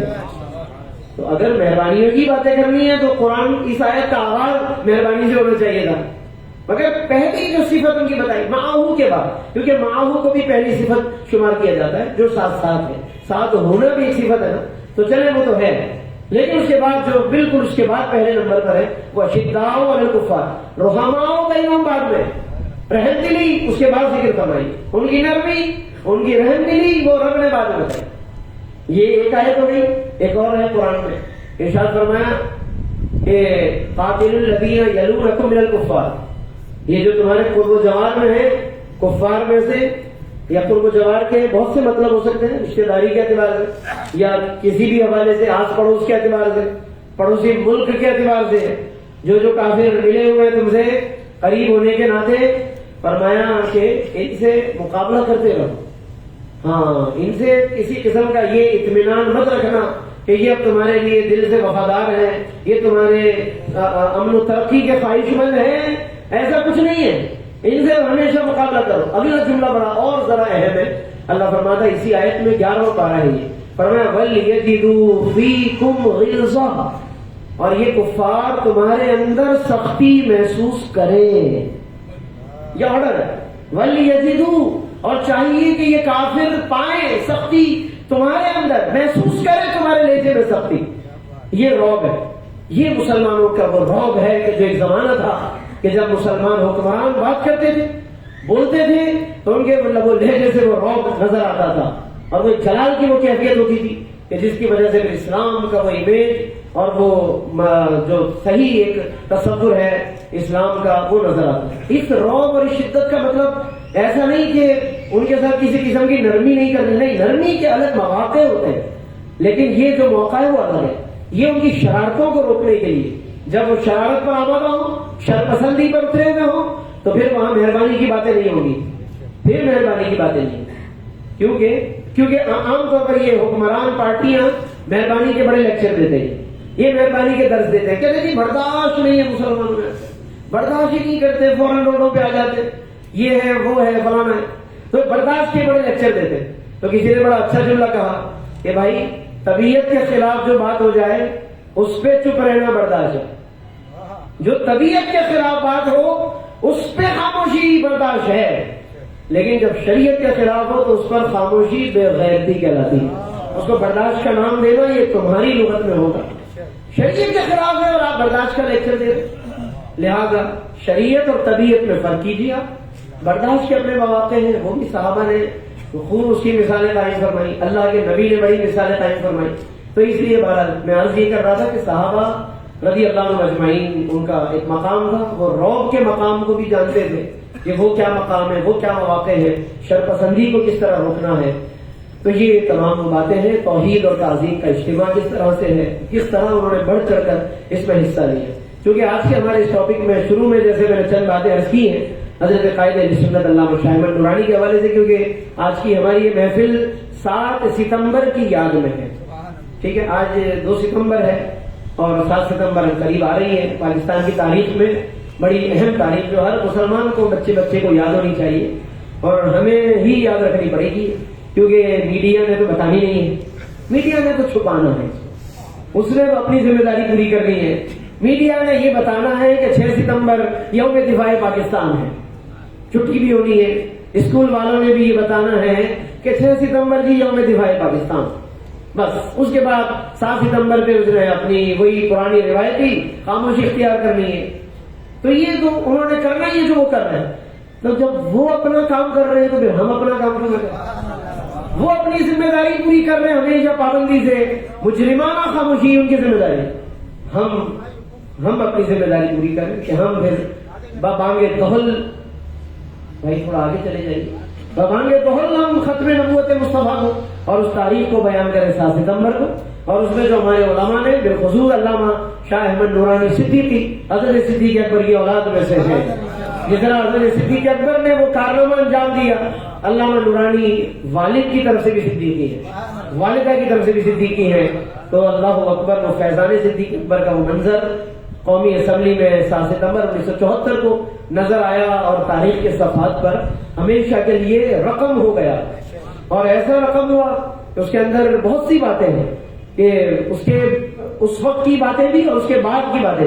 اس وقت کی باتوں میں سے کچھ باتیں مثال کے طور پر میں تو بس حصول برکت کے لیے عرض کر رہا ہوں تاکہ کچھ ہمیں وہ برکت مل جائے، ذکر کی، ذکر ختم نبوت کی، ذکر صالحین کی برکت مل جائے اور کچھ یادیں بھی تازہ ہو جائیں. کچھ ہمارے نوجوان جو ہے وہ سن بھی لیں کہ حضرت علامہ شاہ احمد نورانی رحمۃ اللہ علیہ نے اس وقت جب یہ کارنامے انجام دیے تو کیا منظر تھا اور کیا کیفیت تھی، اور کیا اللہ رب العالمین نے کس طرح سے فتح عطا کی. جس وقت قومی اسمبلی کے اندر یہ کارروائی ہو رہی تھی اور مرزا ناصر قادیانی جس نے اس موقف کے خلاف ٹائم مانگا تھا کہ ہمیں بھی اپنی بات کرنے کا موقع دیا جائے، تو اس کو جب یہ موقع دیا گیا اور کافی دنوں تک یہ دائر، کیونکہ 30 جون کو قرارداد دائر کی گئی، 30 جون کو 74 30 جون، اس کے بعد جولائی گزرا بحث میں، اگست گزرا بحث میں، ستمبر میں جا کر فیصلہ ہوا ہے. تو آپ یہ سوچیں کہ تقریباً 2.25 مہینے اسمبلی کے فلور پر یہ دلائل کی بحث چلتی رہی ہے، جس میں وہ مرزا قادیانی، مرزا ناصر قادیانی وہ دلائل کا اپنا جو بھی پلندہ تھا صفات کی غلاظت کا وہ لے کر آتا تھا اور وہ معاذ اللہ اپنے مرزا قادیانی کی حمایت میں وہ سنایا کرتا تھا. علامہ شاہ نورانی نے خود اپنی ایک تقریر میں یہ بات ارشاد فرمائی، اور میرے پاس اس وقت کتاب کے اندر تحریری صورت میں وہ بات لکھی ہوئی ہے جس کا عنوان ہے کہ قومی اسمبلی کے اندر رسول اللہ کا معجزہ، یعنی اس وقت حضور علیہ السلام کا ایک بڑا زبردست معجزہ ظاہر ہوا کہ مرزا یہ ناصر قادیانی جب اپنا وہ پڑھ رہا تھا کچھ غلاظت نامہ اور حضور علیہ السلام کی نبوت کے خلاف مرزا قادیانی کے لیے حمایت کے دلائل پڑھ رہا تھا، اچانک کسی پرندے کا غلیظ قسم کا پر اس کے منہ کو گندا کرتا ہوا اس کے صفحے پہ آ کے گرا۔ حالانکہ وہاں اندر کسی پرندے کو پر مارنے کی وہاں گنجائش نہیں ہوتی، لیکن پرندہ آیا کون سا کہاں سے، اس کا پھر غلاظت والا گندا پر، پھر گرنے کا جو انداز تھا اس کے چہرے کو غلاظت کے ساتھ ملتا ہوا پھر اس کے صفحے پہ آیا۔ علامہ نورانی نے اپنی تقریر میں فرمایا کہ یہ وہ رسول اللہ کا معجزہ تھا، حضرت فرمایا حضور کا معجزہ تھا کہ اللہ رب العالمین نے بطفیل سرکار دو عالم صلی اللہ علیہ وسلم اس کو ذلیل کر دیا، اور جو اندر کی غلاظت تھی وہ ظاہر میں نظر آ رہی تھی، ظاہر میں نظر آ رہی تھی۔ تو ایک تو یہ بات بھی آن دی ریکارڈ ہے اور یہ بات یاد رکھیے گا، اور دوسرا یہ بھی آن دی ریکارڈ بات ہے کہ اس تحریک کے روح رواں 74 کے اندر جو تحریک چلی اس کے روح رواں اور اس کے اصل محرک قومی اسمبلی کی رودات اور اس کے ریکارڈ کے بھی مطابق جو قومی اسمبلی میں بھی ریکارڈ موجود ہے آج تک محفوظ ہے، اور بعض کتابوں میں اس کے اوریجنل پیجز چھاپے بھی گئے ہیں ختم نبوت کی کتابوں میں، اس میں لکھا ہوا ہے کہ یہ تحریک باقاعدہ جو کہ چلائی گئی بائی علامہ شاہ نورانی، علامہ نورانی کے ذریعے تحریک چلائی گئی۔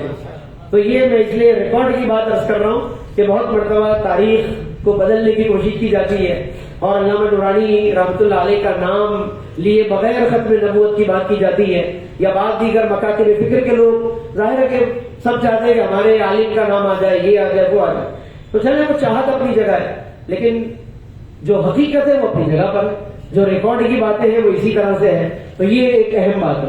اس کے بعد پھر اسی رات کے جب ابھی فیصلہ ہونا تھا اگلے دن، تو اس رات کو قادیانیوں نے ایک دعوت میں زبردستی آ کر حضرت قائد اہل سنت رحمۃ اللہ علیہ سے ملاقات کی، یہ بھی حضرت نے خود اپنی تقریر میں بتایا، اور پیشکش کی 50 لاکھ روپے کی پیشکش کی، اور کہا کہ آپ اپنی قرارداد واپس لے لیں یا اس میں کچھ ترمیم کر لیں۔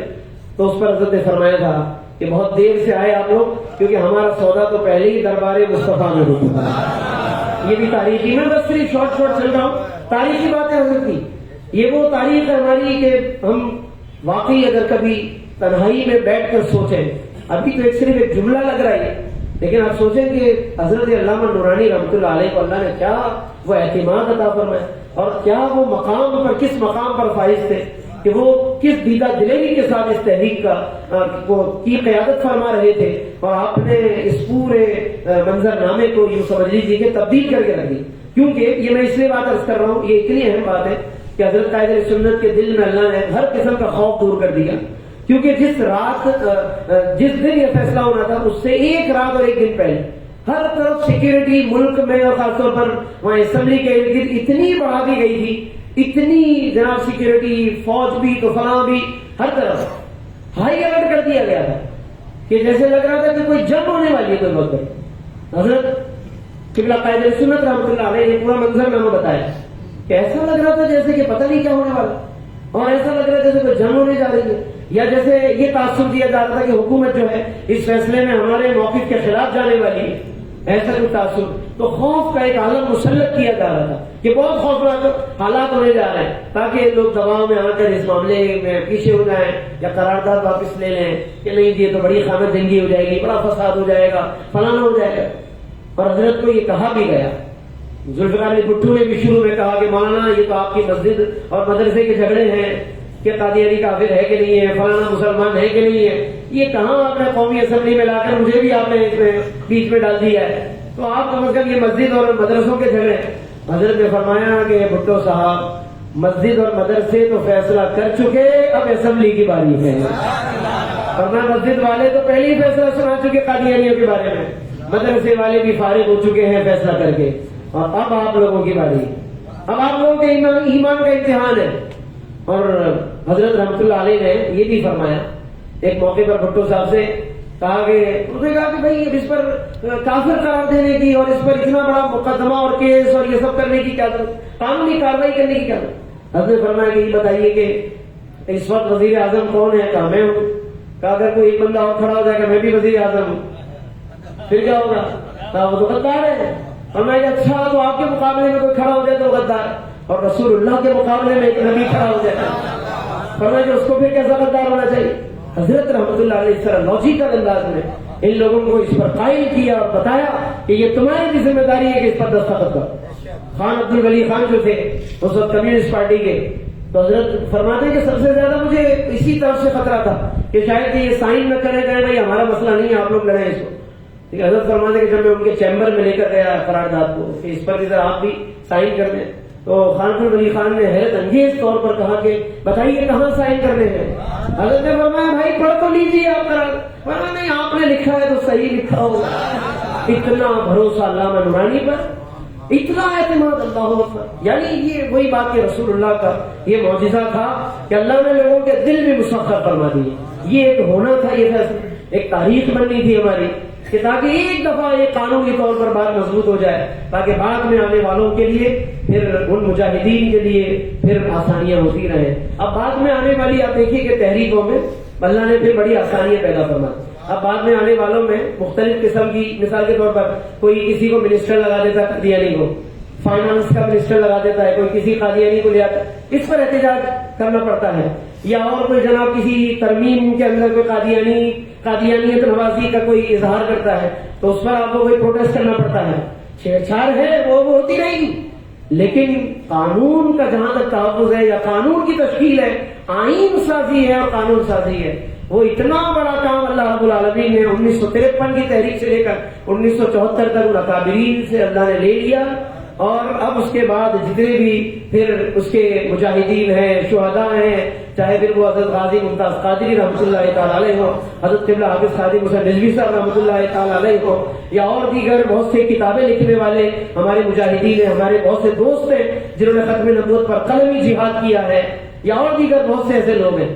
تو یاد رکھیے گا کہ ان سب کے لیے ان اکابرین نے راستے کو کافی آسان فرما دیا، اور اب اس راستے پر جو چلتا رہے گا وہ بھی فتح یاب ہوگا ان اکابرین کی برکتوں سے، اسے بھی اللہ کامیابی عطا فرمائے گا. جس طریقے سے اللہ رب العالمین نے ان مجاہدین کو دیکھی کہ یہ چلے تو اللہ نے ان کو شہرت عطا فرمائی.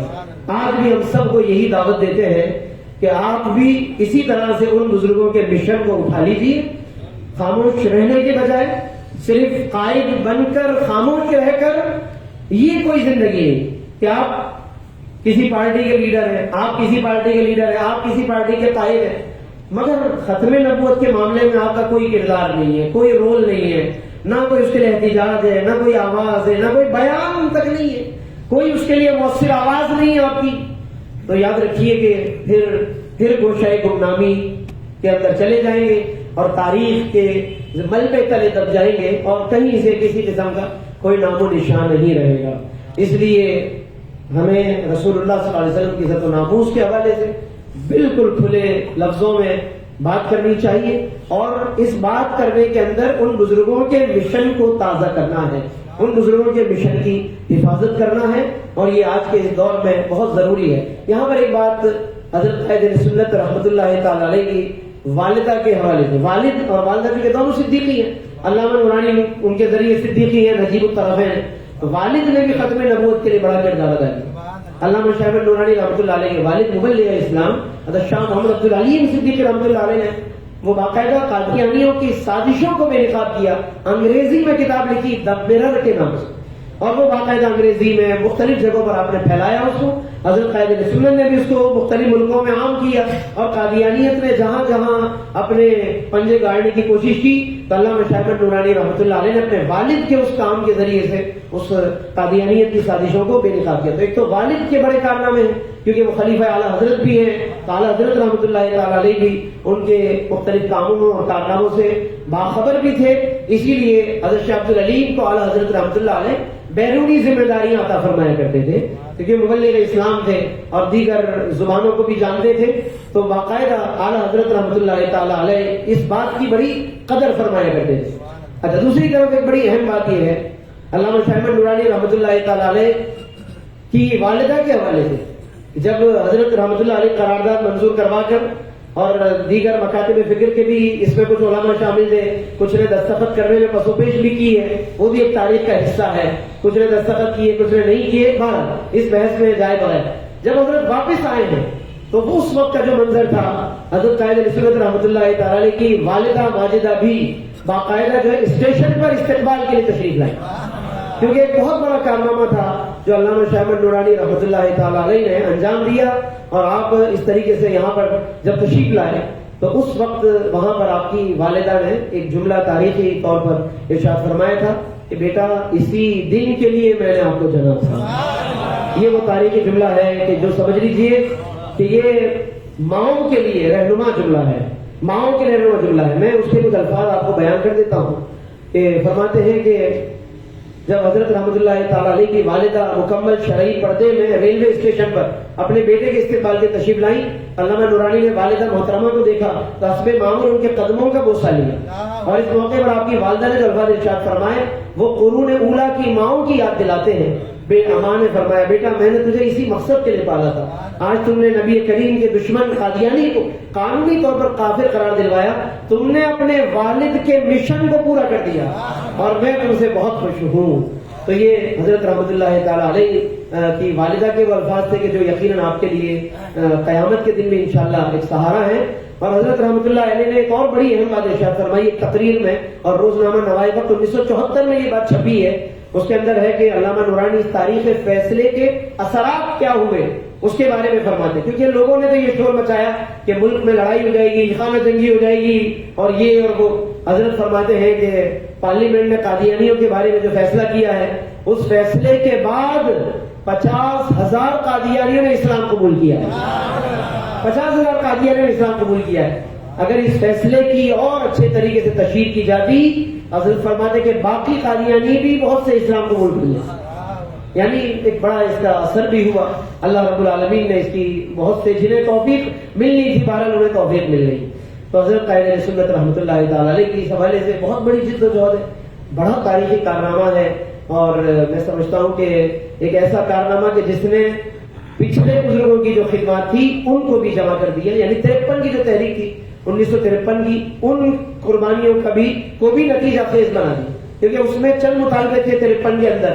ایک تو یہ کہ وزیر خارجہ ظفر اللہ قادیانی کو ہٹایا جائے، ظفر اللہ قادیانی تھا وہ وزیر خارجہ تھا۔ 53 کے اندر یہ مطالبہ تھا علماء اہل سنت کا، جس میں علامہ مستطاع خان نیازی اور دیگر ہے، اور اسی طریقے سے قادیانیوں کو بڑے بڑے عہدوں سے ہٹایا جائے اور ان کو غیر مسلم قرار دیا جائے۔ مگر ظاہر وہ تحریک چلتی رہی لیکن کوئی اس میں کامیابی، بڑی کامیابی حاصل نہیں ہو رہی تھی۔ حضرت علامہ شاہ احمد نورانی کی عمر اس وقت 27 سال کی، 53 کے تحریک کے وقت حضرت رحمۃ اللہ علیہ کی عمر 27 سال کی، لیکن فرماتے کہ اس وقت بھی مجھے اللہ نے اس تحریک میں کام کرنے کی توفیق عطا فرمائی۔ آپ اس میں نشر و اشاعت کے مجھے سیکرٹری انچارج تھے، حضرت رحمۃ اللہ تعالی علیہ جمعیت علماء پاکستان کے نشر و اشاعت کے سیکرٹری انچارج تھے اس وقت 27 سال کی عمر میں، اور اس میں بھی ختم نبوت کی ذمہ داری آپ نبھایا کرتے تھے، کیونکہ اس وقت ایک علماء بورڈ بنایا گیا اور ان علماء بورڈ کے اندر رکن تھے حضرت قائد علیہ سنت رحمۃ اللہ تعالی۔ تو یوں 27 سال کی عمر میں تھے، وہاں پر بھی آپ نے کارنامے انجام دیے۔ اس کے بعد پھر آگے 74 کے اندر تو اللہ نے آپ سے بڑا کام لینا تھا، تو آپ نے بہت بڑا کارنامہ انجام دیا۔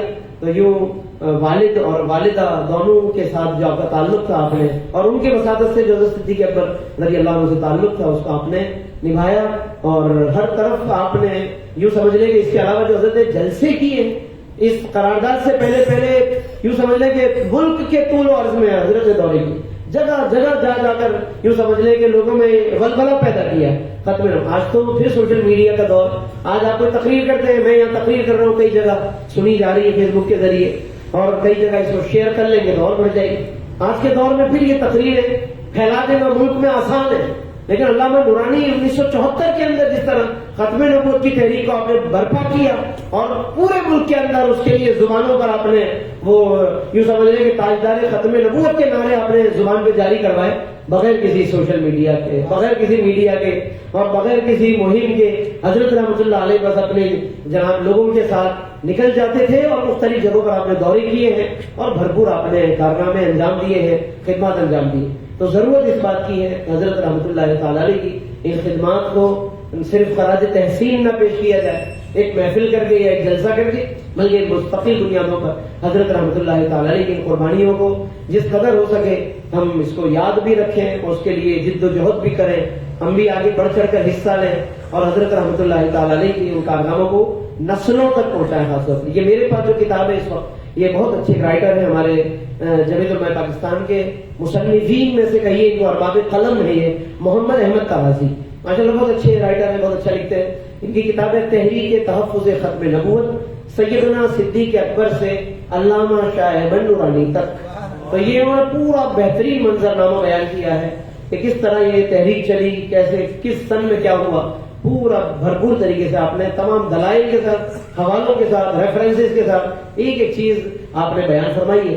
تو اس کتاب کو بھی اگر آپ لوگ حاصل کر لیں، معلومات کر لیں، پڑھیں اس کو، تو یہ میں سمجھتا ہوں کہ ختم نبوت پر کم از کم ہم اتنا تو کریں کہ کوئی کتاب حضرت رحمۃ اللہ علیہ کے موضوع پر پڑھیں، ختم نبوت کی تحریک پر پڑھیں تاکہ ہم اس سے استفادہ کر سکیں. اس کتاب کے اندر مرزائیوں کے جو عقیدے ہیں، مرزا قادیانی کی جو سوچ ہے، جو اس کی کتابیں ہیں، اس کے حوالے سے جو اس کی غلاظتیں ہیں وہ بھی کچھ نہ کچھ بیان کی ہے تاکہ لوگوں کو پتہ چلے کہ مرزا قادیانی نے لوگوں کو کن باتوں کی وصیتیں کی ہیں اور اپنے ماننے والوں کو زیادہ تر کن باتوں کی وہ تلقین کیا کرتا تھا، اور مرزا قادیانی کا کیا اس کا کیریکٹر تھا کس طرح کا، اور لوگوں میں اس کی کیا شہرت تھی.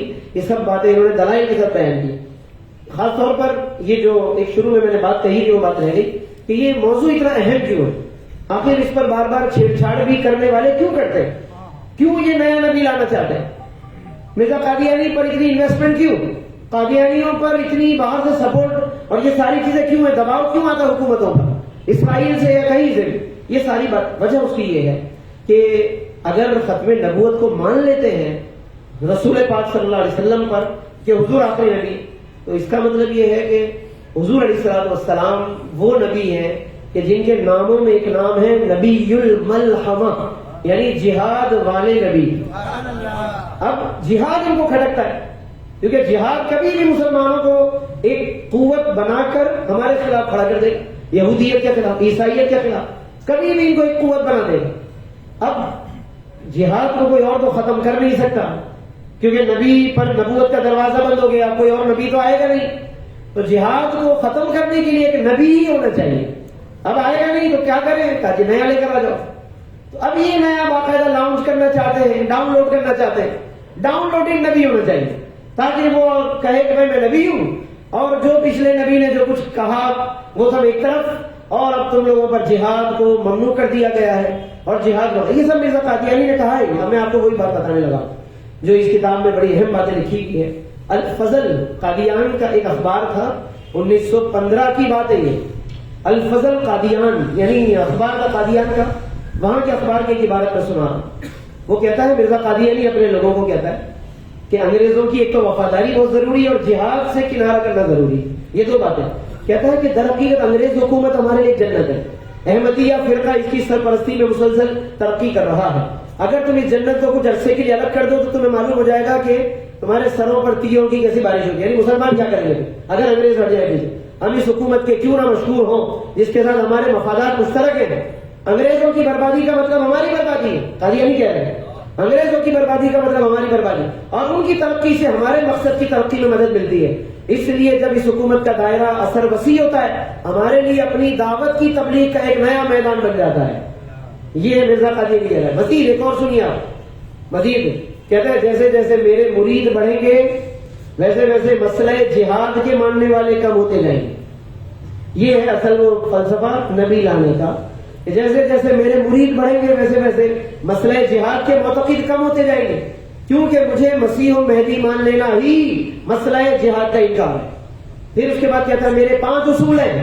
مرزا قادیانی نے کہا یہاں پر پوری عبارت تو نہیں لکھی، وہ 5 اصول کیا ہیں ان میں سے 2 ہی لکھے ہیں. یہاں پر میں وہی بیان کر رہا ہوں. تریاق القلوب ایک کتاب ہے مرزا قادیانی، اس کے صفحہ نمبر 25 پر وہ لکھتا ہے میرے 5 اصول ہیں جن میں 2 اصول تو یہ ہیں حرمت جہاد یعنی جہاد حرام ہے، وہ اطاعت برطانیہ کی اطاعت کرو. اور میں نے آگے سنیے میں نے ممانعت جہاد اور انگریزی اطاعت کے بارے میں اتنی کتابیں لکھی ہیں اور اشتہارات بنائے ہیں کہ اگر وہ رسالے اور کتابیں اکٹھی کی جائیں جہاد کے حرام ہونے پر اور انگریزوں اور برطانیہ کی اطاعت کرنے پر، غلامی پر اگر میری کتابیں جمع کی جائیں تو 50 الماریاں بھر جائیں گی. پھر کہتا ہے، پھر یہ تبلیغ رسالت ایک اس کی کتاب ہے، جلد سوم صفحہ 196 پر کہتا ہے، میں مسلسل 16 برس سے اپنی تالیفات میں، کتابوں میں اس بات پر زور دے رہا ہوں کہ مسلمانوں نے ہند پر، ہندوستان کے مسلمانوں پر اطاعت برطانیہ فرض اور جہاد حرام ہے. یہ بار بار ریپیٹ ہو رہی ہے، بار بار ریپیٹ ہو رہی ہے، تو بار بار لوگوں کے ذہن میں ڈالا جا رہا ہے. تو اس سے ایک مقصد واضح ہے کہ نیا نبی لانے کا کیا مقصد ہے، کیوں چاہتے ہیں یہ اسرائیل یعنی یہودی کہ کبھی بھی مسلمان کوئی طاقت بن کر جہاد کے لیے کھڑے نہ ہو، ان کے ذہن سے وہ جہاد کا تصور ختم کیا جائے اور وہ ایک نبی ہی کر سکتا ہے. لیکن چونکہ آخری نبی تو جہاد کو باقی رکھے گئے، بلکہ روایتوں میں، بعض روایتوں میں جو مجھے یاد پڑتا ہے الفاظ ہے، الجہاد ماض الی یوم القیامہ، فرمایا جہاد قیامت تک جاری رہے گا. یہ ہے وہ فرق خاتم النبیین محمد عربی اور مرزا قادی علی کے فلسفے. تو یہاں پر آ کر بات کھل کر آ جاتی ہے. تو اس لیے میں نے خیر یہ چند باتیں آپ کے سامنے بیان کر دی ہیں کہ یہ وہ تمام باتیں ہیں کہ جس کی وجہ سے ہمارے علماء ہر دور میں اس ختم نبوت کے عقیدے کی حفاظت کرتے آئے، اس پر جناب علی جانیں قربان کرتے آئے ہیں. اس لیے اس عقیدے سے چھیڑ چھاڑ ہوتی رہتی ہے، باہر سے انویسٹمنٹ ہوتی ہے، پیسے لگتے ہیں اس کے اوپر، اور باقاعدہ نوازا جاتا ہے. جو اس پر ان کے حق میں باتیں کرے تو اس کو خوب نوازا جاتا ہے. تو اس لیے بہرحال ہمیں ان علماء کی، علماء ربانیین کی اور علامہ شاہ احمد نورانی رحمۃ اللہ علیہ کے اس 7 ستمبر کے کارنامے کی قدر کرنی چاہیے. اس کو زیادہ سے زیادہ ہم بیان کریں تاکہ ہمارے بچوں میں بھی پتہ ہو کہ 6 ستمبر یوم دفاع پاکستان ہے اور 7 ستمبر اس ہستی کا دن ہے جن کی وجہ سے اللہ نے پاکستان عطا فرمایا، تاکہ 6 اور 7 کی تاریخ کا کمبینیشن بھی اچھا ہو جائے اور ذہنوں میں عقیدہ بھی پختہ ہو جائے. اللہ تبارک و تعالیٰ سے دعا ہے کہ رب کریم ہم سب کو اپنے عقیدے کو سمجھنے کی توفیق عطا فرمائے اور ایمان کی حفاظت کی اللہ توفیق عطا کرے. اور اس کے ساتھ ساتھ رب کریم ہمیں عملی طور پر بھی جد و جہد کرنے کی توفیق عطا فرمائے. اس پر جو کتابیں ہیں ان کتابوں کو بھی ہمیں پڑھنا چاہیے. ابھی ہمارے ماشاءاللہ اسی درس میں سید اشرف صاحب جو ماشاءاللہ مستقل درس تشریف لاتے ہیں، تو وہ انہوں نے مجھ سے پہلے ہی واٹس ایپ پر رابطہ کر کے ایک پرمیشن لی تھی، اور وہ ایک اچھا رسالہ ہے.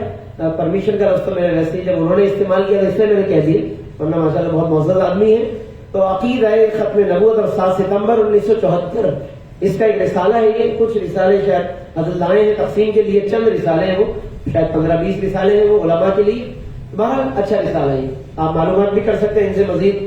تو یہ جامعہ نورانیہ ٹنڈو طیب ملت آباد حیدرآباد سے چھپا ہے، تو آپ لوگ وہاں سے بھی چاہیں تو حاصل کر سکتے ہیں. لیکن میں نے ابھی بیٹھے ہوئے دیکھا تھا، تھوڑی دیر جب نعت ہو رہی تھی تو میں دیکھ رہا تھا، بہت معلوماتی رسالہ ہے اور مختصر گویا صفوں میں بڑا معلوماتی ماشاءاللہ پیراگراف ہے، دلیلیں ہیں مختصر لفظوں میں، مختصر صفحات میں. جو کتاب ہے وہ تو خیر کئی صفوں کی کتاب ہے یہ، لیکن رسالہ اسی کا میں سمجھتا ہوں کہ ایک مختصر سا خاکہ ہے.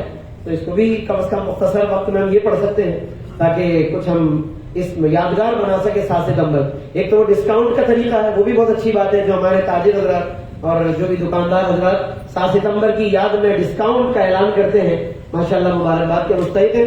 اس طرح شعور بیدار کریں، دکان پہ لگا دے بینر، اگر لگا سکتے ہیں آپ کوئی پوسٹر بینر کہ 7 ستمبر کی مناسبت سے 7% ڈسکاؤنٹ دے رہے ہیں ہم اس دن. 7 ستمبر والے دن رسول اللہ کی ختم نبوت کے یاد میں اور اس دن کی یاد میں ہم 7% ڈسکاؤنٹ دے رہے ہیں. یہ لکھا بھی بعض لوگوں نے کیا بھی ہے سوشل میڈیا پر، اس کو بڑا وائرل ٹرینڈ بنایا جا رہا ہے، اچھی بات ہے. تو اسی طریقے سے کوئی رسالہ پڑھیں، بانٹیں تاکہ زیادہ سے زیادہ اس کا شعور بیدار ہو اور ہمیں اللہ پاک اس پر عمل کرنے کی بھی سعادت اور توفیق عطا فرمائے. آمین. وآخر دعوانا ان الحمدللہ رب العالمین. ابھی انشاءاللہ بس یہ تو شکریہ کہ میں کلمات عرض کر کے پھر انشاءاللہ صلاۃ السلام ہوگا اور دعا وغیرہ ہوگی. آج کے اس درس میں الحمدللہ ہر دفعہ کی طرح آج کے اس درس میں بھی ماشاءاللہ مختلف علماء کرام تشریف لائے ہوئے ہیں. مفتی محمد عرفان قادری صاحب الحمدللہ کرم فرماتے رہتے ہیں، آپ تشریف لائے ہیں. علامہ اکرام قریشی صاحب بھی ماشاءاللہ تشریف لاتے رہتے ہیں. مولانا قاری دین محمد صاحب، محبوب عالم شیبانی صاحب ماشاءاللہ آج آپ نے کرم فرمایا. ڈاکٹر انور علی نیازی صاحب، سکندر علی راجپوت صاحب، پروفیسر ناظم علی ماتروی صاحب مستقل حصہ ہیں، مستقل آپ سرپرستی فرماتے ہیں اس درس کی. سید اشرف علی رضوی صاحب جن کا بھی میں نے ذکر کیا، آج یہ قریشی صاحب ماشاء اللہ تشریف لاتے ہیں، مظہر صدیقی صاحب، جاوید قریشی صاحب، یہ تمام ہمارے معزز مہمان، اور اگر جن کا نام نہ لے سکے ہم ان تمام کا بھی شکریہ کہ وہ تمام حضرات تشریف لاتے ہیں. اور آج خاص طور پر دعائیں صحت کی بھی درخواست ہے. ہمارے درس کے منتظمین میں سے مستقل ہمارے ایک بہت اہم رکن اور انتہائی اہم حصہ ہے ہمارا بھائی سعید اختر نورانی صاحب، ماشاءاللہ مسکراتے چہرہ ہے ان کا، اور بڑے انتہائی فعال اور انتہائی متحرک، لیکن شدید علیم ہے، دل کی تکلیف میں مبتلا ہیں. پچھلے دنوں کراچی بھی علاج کے لیے تشریف لائے ہو، اور ابھی بھی ان کا آنا جانا ہے، لیکن کافی تکلیف میں ہے. تو آج ان کے لیے خاص طور پر دعائیں صحت کی اپیل کی گئی. آپ سب حضرات بھی وقت فوقت کریں، اپنی دعاؤں میں یاد رکھیے گا. ابھی بھی دعا ہوگی انشاءاللہ ان کے لیے. آپ حضرات سے بھی گزارش ہے، آج نہیں آ سکے وہ درس میں کیونکہ تکلیف میں، ورنہ مستقل وہ ماشاءاللہ ہمارے ساتھ ہوتے اور تشریف لاتے ہیں. تو آج وہ ہمارے درمیان اس وقت نہیں ہے، دعا کیجیے گا. ادران عباسی کی والدہ کے لیے، محمد ارسلان انس نورانی کے لیے اللہ اس بچے کو بھی صحت اور شفا عطا فرما دے. اور اس کے علاوہ محمد اظہر قریشی کے لیے، ان سب کے لیے، اور وسیم الدین اور حاجی اقبال ملک صاحب کے لیے دعائیں مغفرت ہے انشاءاللہ، وہ دعا ہوگی. آپ تمام حضرات کے لیے بھی بہت ساری دعائیں. اللہ تبارک و تعالی ہم سب پر اپنا رحم و کرم نازل فرمائے. اور بالخصوص ایک اور اپیل ہے دعا کے حوالے سے، جو یہ سیلاب زدہ علاقے ہیں ان کے لیے، ہم میں سے جو جہاں وہاں پہنچ کر کسی کی فزیکل باقاعدہ امداد کر سکتا ہے یہ زیادہ بہتر ہے، کیونکہ پہنچا دینے میں مختلف معاملات ہیں، یقین غیر یقین اور بہت سی آزمائشیں ہیں. لیکن اگر استطاعت ہو وہاں جا کر یا کچھ لوگوں سے رابطہ کر کے باقاعدہ کچھ امداد کر سکے تو بہت اچھی بات. باقی اس کے علاوہ کم از کم دعا ضرور کیجیے گا، کیونکہ باہر وہ لوگ تکلیف میں ہے. کوئی امداد پہنچے نہ پہنچے وہ ایک الگ بات ہے، لیکن تکلیف اپنی جگہ ہے. سانگھڑ کے ہمارے بہت سے بعض دوست ہیں کہ جو اس درس کے حوالے سے کبھی کبھی تشریف لاتے ہیں، لیکن کچھ کبھی ہمارا جانا ہوتا ہے وہاں، تو وہ انہوں نے بھی بیچ میں ویڈیو وائرل کی کہ سانگھڑ جو ہے اس کو باقاعدہ ڈبویا گیا ہے. اس کو بہت سے وڈیروں، چودھریوں اور وزیروں نے یا اس طرح کے بڑے لوگوں نے اپنی زمینیں، بالائی زمینیں بچانے کے لیے بند لگوا کر پانی سارا ادھر کر کے پورے سانگڑ کو جتنے چک نمبر ہیں اس کو ڈبویا. اور ویڈیو کافی وائرل بھی ہوئی، آپ لوگوں نے بھی سنی ہوگی، بہت سو نے نہ سنی ہوگی سن لیجیے گا. بہت ان کے ساتھ بڑا مطلب عجیب و غریب معاملہ ہوا ہے، اور گھر گھر میں مطلب پانی ہے، اور مسلسل وہ ابھی بھی عزیز. یہ بھی بات ہوئی درس سے پہلے، لیکن بہرحال دعائی کر سکتے ہیں ان کے لیے. وہ لوگ بڑی اذیت میں ہیں، اپنی فیملیوں کو مختلف علاقوں میں شفٹ کر چکے ہیں وہ، اور بس اپنے گھروں کی وہی کہہ رہے. ابھی بتایا مجھے، میں نے ان سے پوچھا کہ بھائی آپ اکیلے اپنے گھر میں کیا کر رہے ہیں؟ وائف کو فلاں کو سب کو بھیج دیا، کسی کو حیدرآباد، کسی کو کہیں، وہ اکیلے یا ایک بھائی اور ہے بس وہ گھر میں ہے. کیا کر رہے ہیں؟ کہہ رہے حضرت چوریاں شروع ہو گئی. اب اکیلے چھوڑ دیں تو گھر میں چوریاں ہو رہی، یہ واردات شروع ہو گئی ہے. کہاں جائیں؟ اندر میں کہہ رہے نیچے 2-3 فٹ پانی. یہ تو کہہ رہے اونچائی والے گھروں کا ہے، جو نیچائی پر 8 فٹ کھڑا ہوا پانی.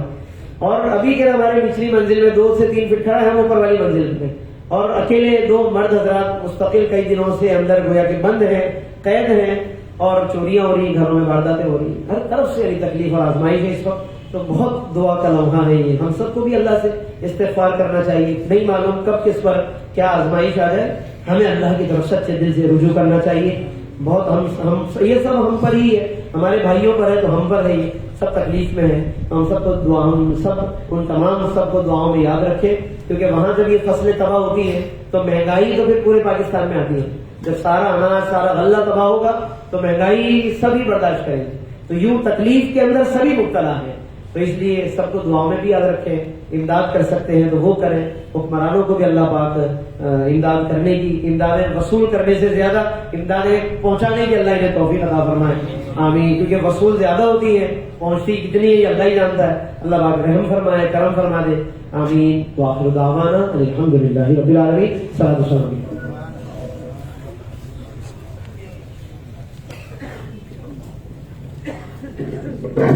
یا نبی سلام علیکہ، یا رسول سلام علیکہ، یا حبیب سلام علیکہ، صلوات اللہ علیکہ، صلوات اللہ علیکہ. میرے آقا دل کو راس بھی تم ہی ہو، غم شناس بھی تم ہی دل کی آس بھی تم ہی ہو، دل کے پاس بھی تم ہی ہو، یا نبی سلام علیکہ، یا رسول سلام علیکہ، یا حبیب سلام علیکہ، صلوات اللہ۔ اور یہ ہے علی میں خفتہ قسمت، تھام کر دامان رحمت، مانگتے ہیں اپنی حاجت، باز ہو بابے اجابت، یا نبی سلام علیکہ، یا رسول سلام علیکہ، یا حبیب سلام علیکہ، صلوات اللہ علیکہ۔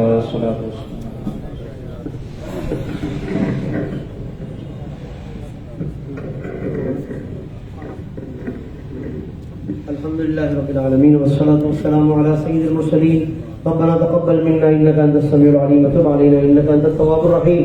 مولا کریم یا ارحم الراحمین، درس کی نشست کو اپنی بارگاہ میں قبول فرما، یا ارحم الراحمین، یا ارحم الراحمین، پروردگار عالم جتنے احباب اس میں تشریف لائے سب کی شرکت کو قبول فرما، تمام منتظمین کو، گھر والوں کو اور ہم سب حاضرین کو اس درس کی برکتیں عطا فرما، اور مولا کریم یا ارحم الراحمین عقیدہ ختم نبوت کے تحفظ کے لیے ہمیں بھی سعادت عطا فرما، ہمیں بھی توفیق عطا فرما، اور جنہوں نے اس کے لیے قربانیاں دی ان کی خدمات کو قبول فرما، بالخصوص علامہ مستطاع خان نیازی اور علامہ شاہ احمد نورانی صدیقی رحمۃ اللہ تعالیٰ علیہ کی جو بھی قانونی تحریکیں ہیں اور تحریک ختم نبوت میں جو قربانیاں ان بزرگوں نے دی ہیں، مولا کریم یا ارحم الراحمین اس کو اپنی بارگاہ میں قبول فرما، اور مولا کریم یا ارحم الراحمین ہمارے علماء میں علامہ مفتی حسن حقانی اشرفی رحمۃ اللہ تعالیٰ علیہ، علامہ سید شاہ فرید الحق صاحب رحمۃ اللہ تعالیٰ علیہ، اور علامہ جمیل احمد نعیمی صاحب رحمۃ اللہ تعالیٰ علیہ، اور مولا کریم یا ارحم الراحمین علامہ خادم حسین رضوی صاحب رحمۃ اللہ تعالیٰ علیہ، اور دیگر غازی ممتاز حسین قادری صاحب رحمۃ اللہ علیہ، ان سب بزرگوں نے اپنے اپنی زندگیوں میں جو تحفظ ناموس رسالت اور تحفظ ختم نبوت کے لیے جو قربانیاں دی، مولا کریم اس سب کو اپنی بارگاہ میں قبول فرما، مولا کریم جو علی حبیب علیہ شفا عطا فرما، اس مبارک محفل کی برکت سے ہم سب کی دلی مرادیں پوری فرما۔ دعا کیجیے ہمارے بھائی محمد سعید اختر نورانی کے لیے خصوصاً، اللہ پاک انہیں جلد صحت عطا فرما دے، ان کی تمام قلبی تکلیفوں کو، ظاہری باطنی تکلیفوں کو اللہ دور فرما دے، اور ان کے علاج کو اللہ ان کے لیے آسان اور کامیاب فرما دے، اور بھی جو لوگ جس تکلیف میں بھی ہیں مولا کریم یا ارحم الراحمین انوار الحق کے لیے دعا کیجیے، اللہ انہیں بھی صحت اور شفا عطا فرما دے، محمد السلام کے لیے دعا کیجیے، عدنان عباسی کی والدہ کے لیے دعا کیجیے، اللہ ہم سب کو صحت دے، اور وسیم الدین صاحب اور حاجی اقبال ملک کے لیے دعا کیجیے، اللہ ان کی مغفرت فرمائے، ان کے درجات کو بلند فرمائے۔ یا رب بالمصطفى بلغ مقاصدنا واغفر لنا ما مضى يا واسع الكرم، ان الله وملائكته يصلون على النبي يا ايها الذين امنوا صلوا عليه وسلموا تسليما، اللهم صل على سيدنا ونبينا مولانا محمد وبارك وسلم، صلاة وسلام عليك يا سيدي يا رحمة للعالمين، سبحان ربك رب العزة عما يصفون وسلام على المرسلين والحمد لله رب العالمين، بحق لا إله إلا الله محمد رسول الله صلی اللہ علیہ وسلم۔ تمام حضرات سے بنا کر تشریف رکھیے۔ انشاءاللہ 7 اکتوبر کو درس کا پروگرام ہوگا انشاءاللہ۔